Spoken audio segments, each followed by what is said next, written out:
I'm gonna do this is a video about pros and cons of hauling a sandbox.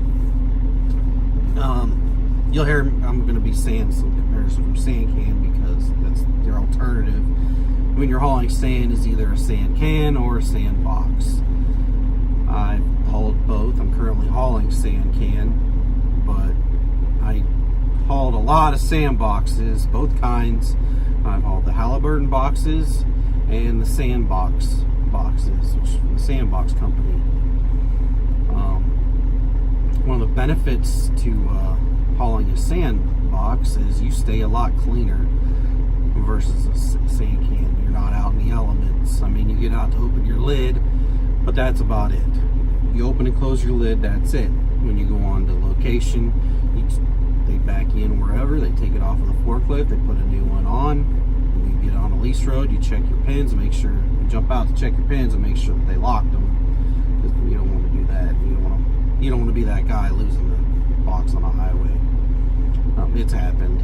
The company I was with before, a guy come around a turn, I guess. Well, he flipped the truck and the box went gone.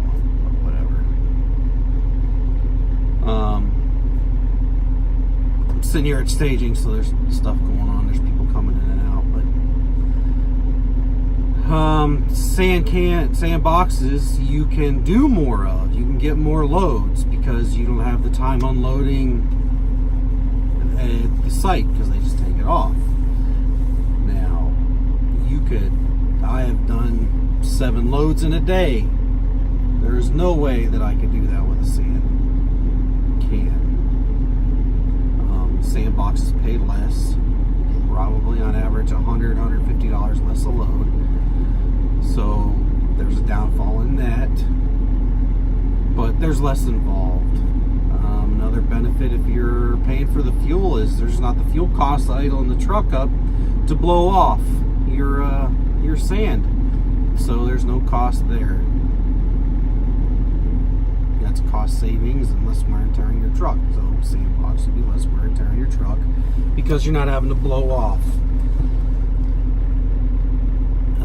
One bad thing about you have your Halliburton boxes and you have your sandbox boxes. Like I said, the Halliburton boxes, you have a pole that's like a hook that has an outlet to it, and it's got a tab on the end, and you stick it under the lid. You lift this pole up there, you stick it on the lid, and you pop it over. It kind of sucks sometimes, especially if there's sand on them. Like, I've had it where you just got loaded, you've got that lid's open, and they've overfilled the box, so they got sand on the lid itself. It can weigh quite a bit, and that's a lot of effort to get that off, get that closed. So if you're at a place that has the stations where you pull under and you just got this big thing you climb up into, and it goes on top of you can go on top of your box and climb up there, and you gotta clean it off. But if you're at a loading facility where they're pretty good about the chutes and that, there's really no issue. Another con with the Halliburton boxes is the bolts break. I've actually had one of the lids, you flipped it over and the dang on lid fell off. And there's nothing you can do. You just find a way to get the lid back up there, essentially. And there's no way to get on there. Another con is you don't know if they're empty or not. You can use your suspension gauge, but sometimes that ain't right because they're a spread axle and it puts a lot of weight on the on the axles on the trailer. Another con is they're top heavy as heck.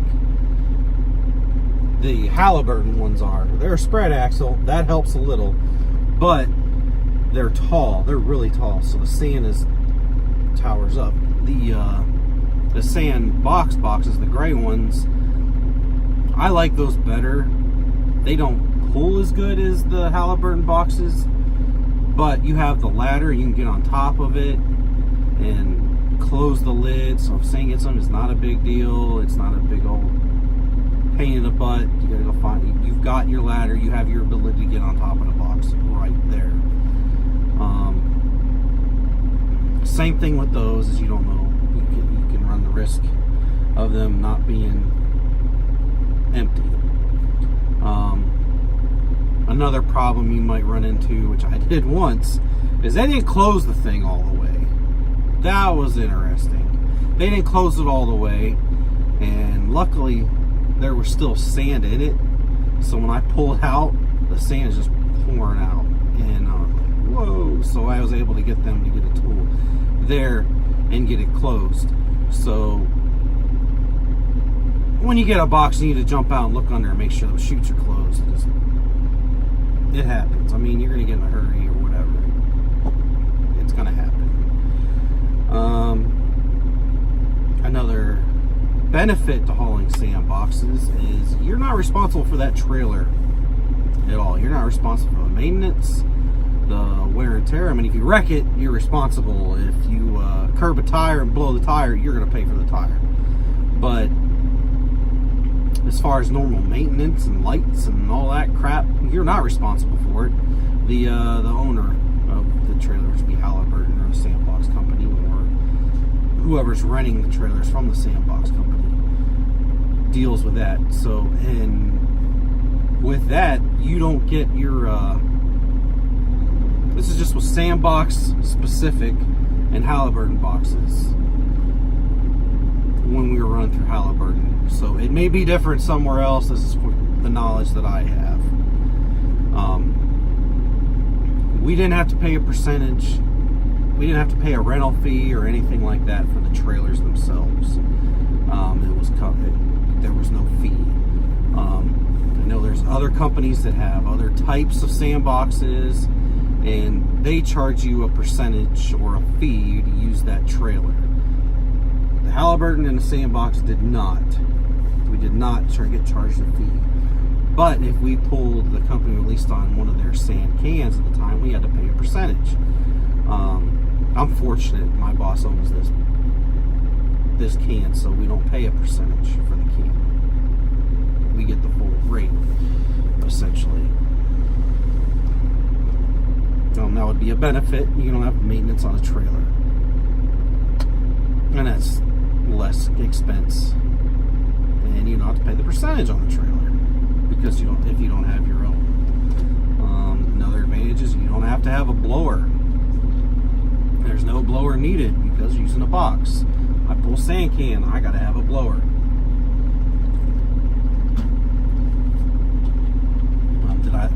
I like the sand boxes, don't get me wrong. One of the big problems, my biggest problem with the sand boxes was the detention time.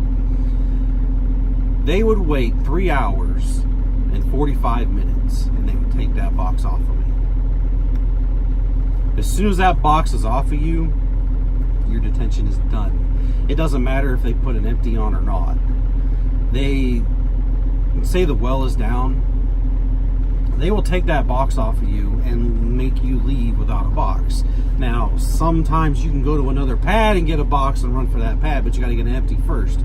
So you've got that expense of driving to another location to get a pad, get a box. Sometimes they cover the mileage, sometimes they don't. It just depends.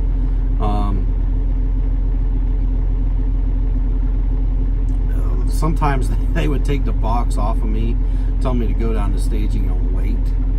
And I've waited there for 2 days. That sucked. And there's nothing at staging. Like, I'm at staging now. We have a portage on here at least. The one staging pad I was at didn't even have that.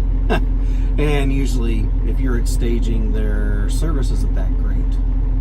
I'm fortunate right now because the service is awesome because we're in Bethlehem. We're in the middle of town. So there's service here. That's all I can think of for now. But I'll include a picture at the end of this of my truck pulling a Halliburton box. And I think I have one with a sand box, so I'll do both. If I'm pulling boxes, I prefer the Sandbox company boxes versus the Halliburton boxes. But I think that's all I got. Yeah, that's all I got for now. But y'all take it easy.